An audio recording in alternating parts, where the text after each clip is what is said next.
Okay, good morning mga idol. Meron tayo dito pasyente. Ayan. Honda Click. Version 2 ba to? Na Honda Click. Ang sakit nito, auto start.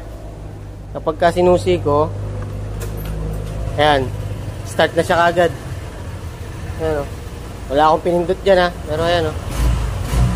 Patay natin. Start ko, isusi ko ulit. Mag-i-start na yan. Ayan. Auto start siya. Ayan. Start ka agad. Okay. Ngayon, ang problema niya, nang titignan natin, dito sa battery, yung mga relay, tapos yung wire na papunta dito sa ibabaw. Mula dyan sa battery, papunta rito, yung wire dyan. Yan ang titignan natin. Madalas dyan, shorted, pagka ganyan. Ayan, tingnan nyo, nakapatay yung susi. Patay susi, pero nakabukas yung check engine. Diba? Nakapatay yan. Buti ko yung susi ha. Ayan, pero nakabukas yung check engine. Pagka ganyan, shorted yan. No, kadalasan yan sa paglilinis, sa pagpapalinis ng motor. Babuksan natin yan, tapos tingnan natin kung anong problema. Isa pa. Ayan, start ka agad. Okay mga idol, buksan muna natin, tapos tingnan natin kung anong problema. Okay mga idol, ayan na yung click na auto start. Nakalas na natin yung harapan. Dito tayo, mag-focus muna. Ayan, nakita nyo yung mga wire na yan. Yan. Yung mga wire na yan, diretso kasi yan dito, no, sa harness ng battery. Yan. Titignan muna natin yan kung may mga basa, may mga corrosion.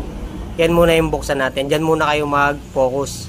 Okay mga idol, eto, ganito ang magiging problema dyan. No? Tingnan nyo, pagkatungkab ko ng wire, ayan, no, may mga basa.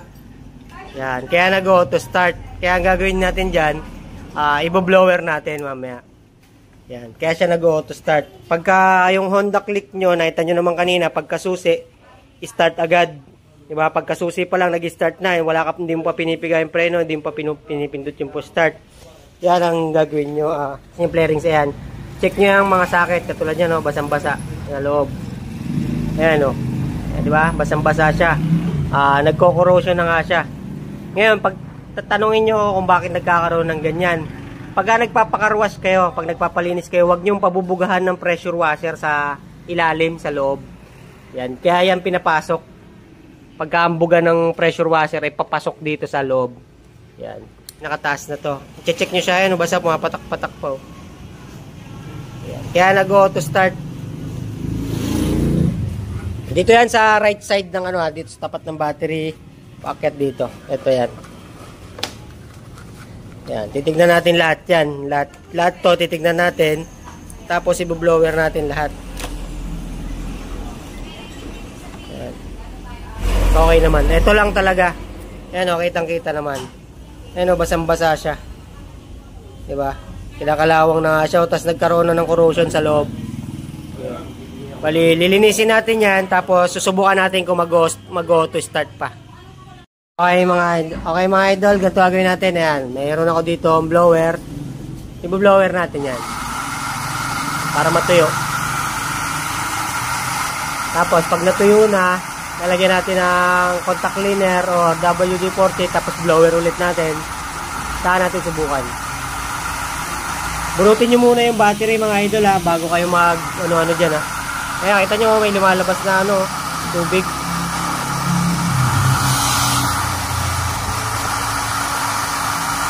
Yun nandun sa loob. Blower din natin yun. Ang mga socket na yan.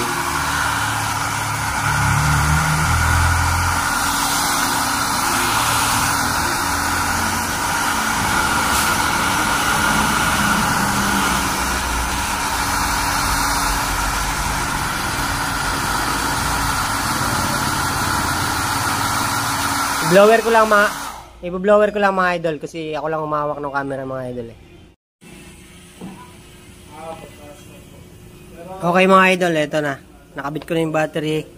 Tapos lalagyan ko na ng contact cleaner. Tapos na-blower ko na. ikakabit natin. Tingnan natin kung mawawala na yung check engine niya, tapos kung under na siya. Kasi di ba kanina auto start, tapos kahit nakapatay susi, nakailaw yung check engine. Ngayon, isasalpak natin siya. Salpak ko lang mga idol. Ayan na mga idol, nasalpak na natin lahat ng wire. Kita nyo naman, nakasalpak na lahat. Nakasalpak na rin yung battery. Pabalik lang natin to. Tapos, tingnan natin. Okay. Wala na yung check engine niya kahit nakapatay. Kanina, di ba, kahit nakapatay susi, naka-check engine. Tingnan natin kung mag-auto start pa rin pagka sinusi mo.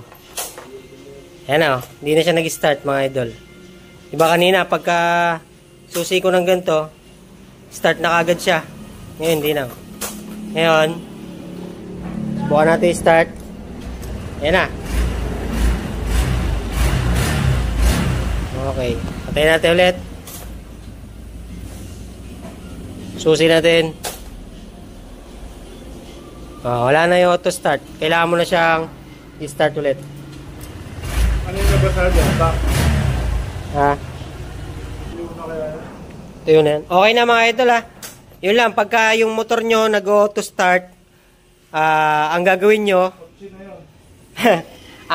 baklasin nyo yung harapan, itong side, baklasin nyo, saka yung dito sa ilalim, check nyo yung, tapos i-check nyo yung relay nyo, no, saka itong mga wire na to. Ito kasi nababasa, lalo na pagka nagpa-cleaning kayo, dito ang buga, yung gusto nyo linisin to, tapos binugaan dyan ng malakas, pasok kasi yan dito, pasok dito, tapos malakas pa ang pressure, pasok din niya ang wire na yan. Kaya nangyari, nagtutubig siya, napupuno siya ng tubig. Yung tubig di makalabas kasi may silyan, may rubber. Ngayon, dito naman sa relay, nagkiklik naman yan, maririnig nyo kung okay, hawakan nyo lang, mapapakiramdaman nyo. Ako kasi may pan-check ako ng relay dito. Pero sa inyo, pagka magdi-DIY kayo na ganito, auto start, dito muna kayo magtingin kaagad. Pagka okay na to, nalinis nyo na to, naggaganon pa rin, saka kayo pumunta sa relay. Okay mga idol, testing natin ulit.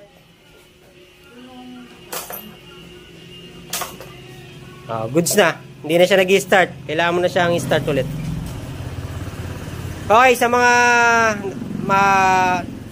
gusto magpagawa, sa mga magpapa-home service, message nyo ako sa page. Usap tayo kung anong schedule, sa ako magkano yung presyo. Tapos, sa mga naghahanap sa akin, dito nyo ako makikita. Sa tabing dagat, Maribeles, Bataan. Tabi ng Budbud. Ayan, mga idol. Dito ako nagtatrabaho, mga idol. Thank you, mga kamotosiklo.